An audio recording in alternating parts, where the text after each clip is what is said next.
Nick Shook. He writes for NFL.com. He's a local guy. We love him. We've known him since way back when. And right now he's got his camp preview all set up on NFL.com. Right now, the AFC North is what he's looking at. Nick, tell me about the AFC North, because it doesn't feel real good for the Browns when I look, especially at the quarterbacks on the other three teams.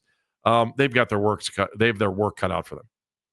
Yeah, without a doubt. In compiling this preview, I knew what I was going to be getting into just because of how the offseason has unfolded in the Browns, situation at quarterback. Basically, when you look at the division, it's the Ravens are expected to win it. The Bengals are expected to contend for it. Nobody knows what the Steelers are going to be, and everybody expects the Browns to finish in last place, which is obviously not the news you want to hear in early to mid-July, but it is the reality that the Browns face right now, which sets up for one of two things. Either they meet those low expectations or they surprise a lot of people and contend, and we'll see how it unfolds. Nick, I think you made a really interesting point in your preview. When you look back 2 years ago, when the Browns made the playoffs, they had a lot of different quarterbacks. Nobody stood out until Joe Flacco came in and had some really good games.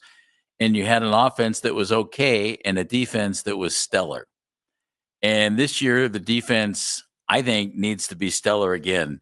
And you point out they're starting a couple of key rookies, the guys they drafted 1 and 2 overall, Graham and Schlesinger. What do you think this unit's going to be like? And do you think those two guys are ready to not only play, but really contribute at a high level?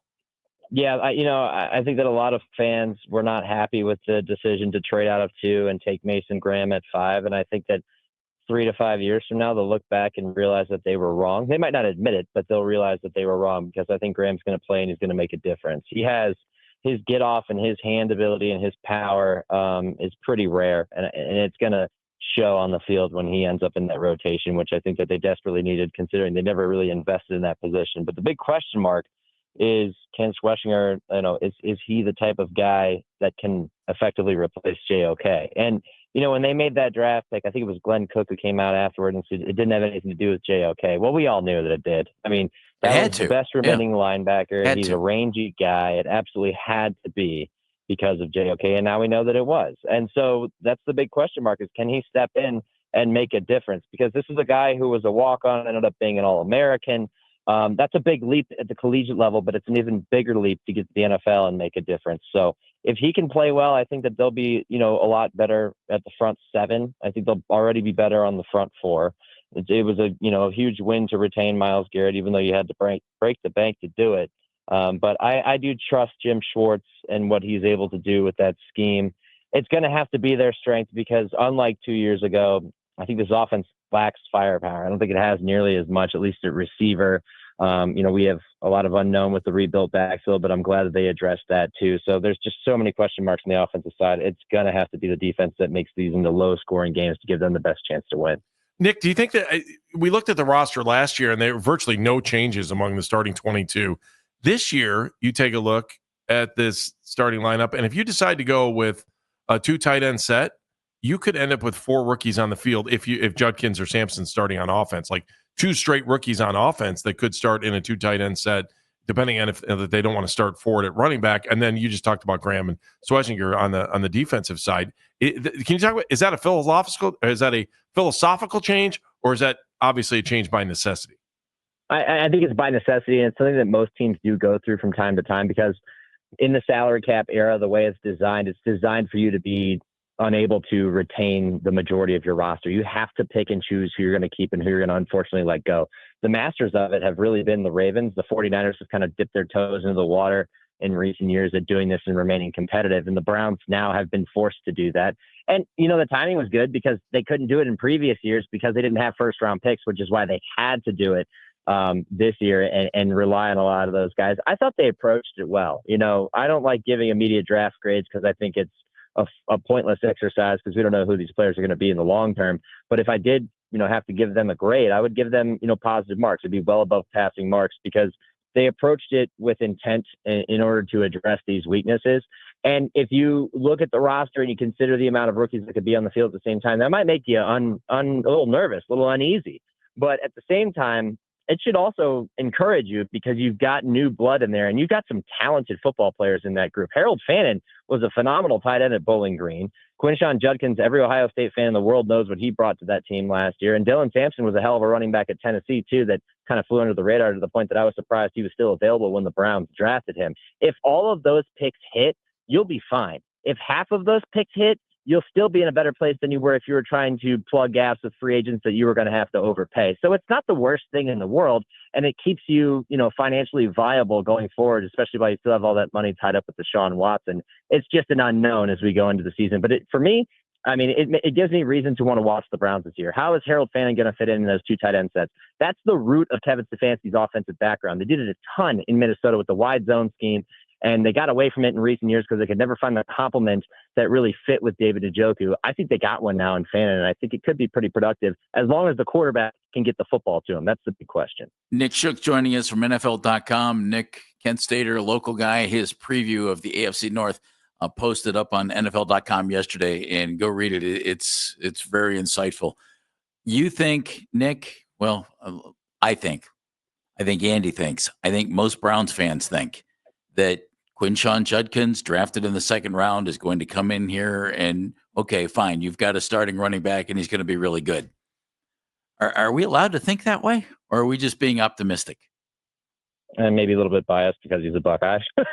No, I think that there's plenty of reason to think that he's going to be a good player. It's interesting because the way that the draft unfolded, you saw Judkins. In fact, I don't know if I told you guys this, but, I tend to get picked a little bit early during the draft because they never are quite made at the same time as what you see on TV. So Cheater. That was the first pick. The first pick of day 2 was owned by the Browns. Usually within the hour of the start of the second round, you get tipped off as to who's going to be that guy because they've had, 18 hours to make that decision. Yeah. I was told that Travion Henderson was going to be the guy the Browns took. I had it written, prepared to go. Wow. And when the Browns came on the clock and they took Carson Schwarzenegger, I was like, what? Completely blown away. And then when it comes to the next pick, they take the other Ohio State running back, which I thought was, hilarious in the moment and also an interesting comparison of how they viewed the two backs because Henderson was the home run hitter, but I think Judkins is more of the pro-built guy. He's rugged. He's made for contact. He's made to handle a large workload that Nick Chubb used to handle in his glory days with the Browns. And I think that fit's going to be great. I don't want to, go on air anywhere and say that he's going to be Nick Chubb because that is an incredibly high bar to reach. But I do think he's going to be a productive running back if they can block it up well, because that's where it always starts. So I think Browns fans will be pleased with that selection. And I think that the Browns also did a good job by taking 2 running backs with the idea that, yes, Judkins is going to be our lead back, our bell cow, but we also have somebody to spell him consistently with Sampson. And I think that the approach will be better than what they've done because in the last few years, it's been Chubb and pick some guy off the street behind him. And no disrespect to Jerome Ford, I'm not including him in that group, but it's been, Pierre Strong or a number of other backs that they just decide to throw in there. And it's been a revolving door. I think this is their attempt to stabilize the position group. And I think that Browns fans will be happy with the results. That other guy is Dylan Sampson. I loved his tape. He's not as big as Judkins. Runs, I think, is hard, Nick. Runs between the tackles, which I think is really interesting. Is there any chance that Sampson ends up being a guy who actually splits carries with Judkins and you have a 1-2 punch that's as 1-2 as Montgomery and Gibbs in Detroit, or think of any great 1-2 combinations you've had? Or is it going to be one guy is the lead guy and then the other guy helps? I could see them definitely splitting carries. I think that was part of the logic that went into drafting both of them. And I also think that just makes your offense stronger overall. It's not going to quite be a Gibbs-Montgomery situation because Gibbs is a 3-down, silky smooth, agile, explosive back, whereas Montgomery is the hammer there. Judkins isn't quite a Gibbs. But I do think that the balance between 2 guys is always going to be more beneficial to your offense than leaning too heavily on one guy. And I think the Browns learned that lesson a couple of years ago when Nick Chubb had that knee injury in week 2, and they were left to scramble to try to figure out how to replace him. So this is good planning on their part. I would not be surprised at all if they end up splitting carries or they ride the hot hand, because that's, save for a handful of stars at running back in this era of football, that's what most backfields are. They're committee backfields, and their strength is in numbers, and the Browns would be happy to have a strength in numbers. All right, you brought it up earlier in this conversation. What are the Steelers? What are they? They are a team that has suddenly got very old offensively, at least among, some of their top contributors. They're a team that has spent the entire offseason acting as if they're listening to every complaint from their fans, who, by the way, privileged fans. Let's not get that out. Let's not leave that aside here. They watch Mike Tomlin consistently coach teams that don't deserve to be in the playoffs to the playoffs and then lose in the playoffs. And they're upset that they didn't win in the playoffs when in reality, they probably shouldn't have been there to begin with. But all of that impatience, the lack of a playoff win since 2016, which they have to still accept the fact that the Browns have won a playoff game more recently than they have. And by the way, they beat the Steelers to do so.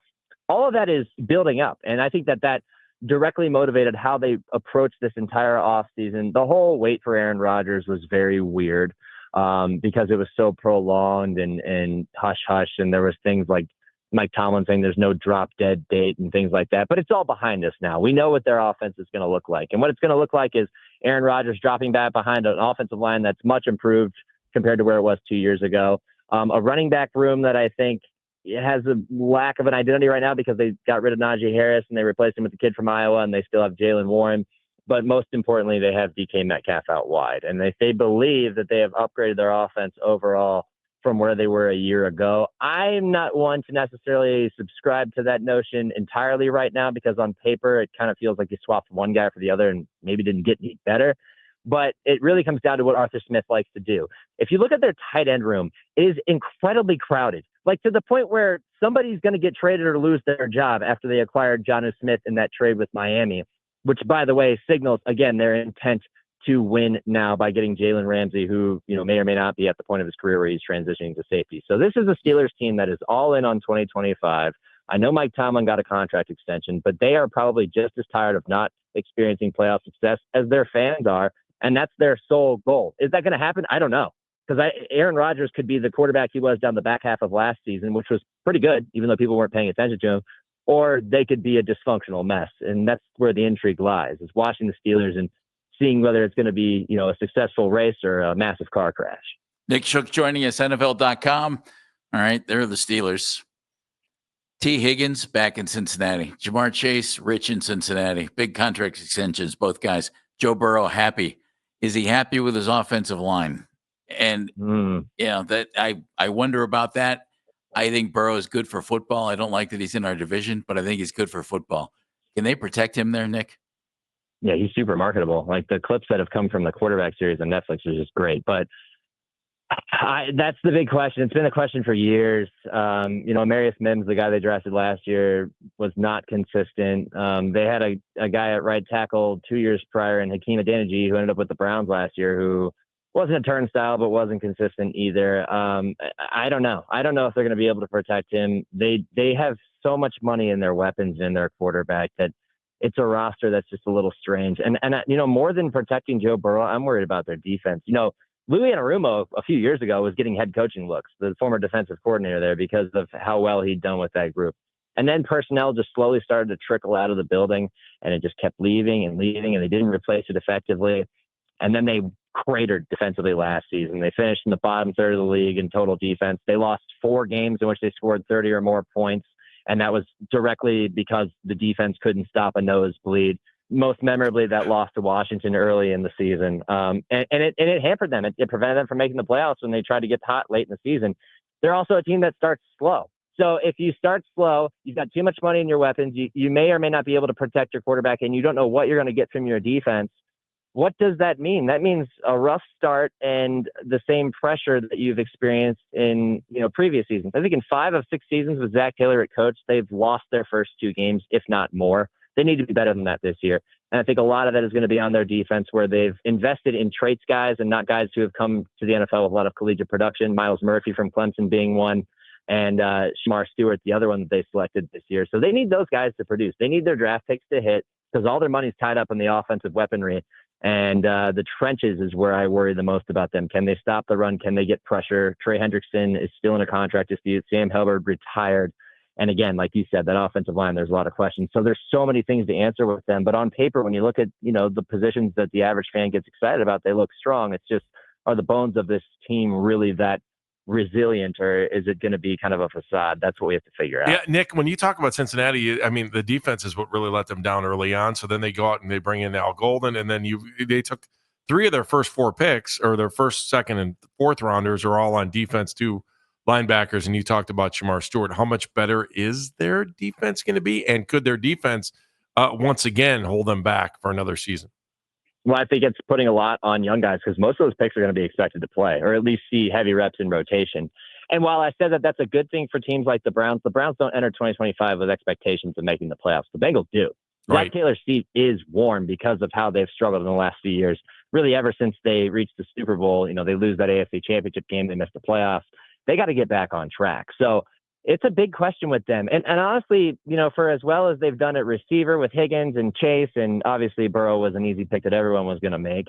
Defensively, a lot of the picks that they've made over the last few years haven't really paid off. I think about Dax Hill. I think about the cornerback from Michigan, DJ.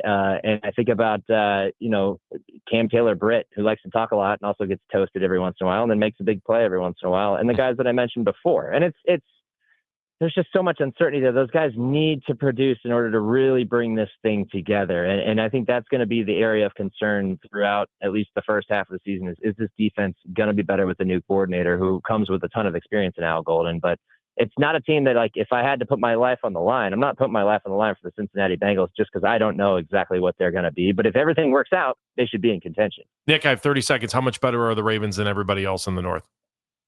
Oh, God, at least 3 wins, I think. Wow. Their offense is incredibly explosive. I think they did a good job in this defense. Malachi Starks and Kyle Hamilton are going to be a great safety pairing. And then they, by the way, went and got Jair Alexander. They always seem to do that kind of thing, and that filled out their secondary. They're going to be good. They're going to be good again. They're going to be the cream of the AFC North crop. Nick, you are the man. Thank you, of course, for reading you NFL.com. Check out all of the AFC North previews that he's got there, and does a fantastic job throughout the season. And maybe if you follow him on Twitter too, you can see he'll chime in about the Indians or something like that, or the Cavs, right? We got you. I don't know. I mean, it's been a rough baseball season, so we'll see. But yeah, Cavs, definitely.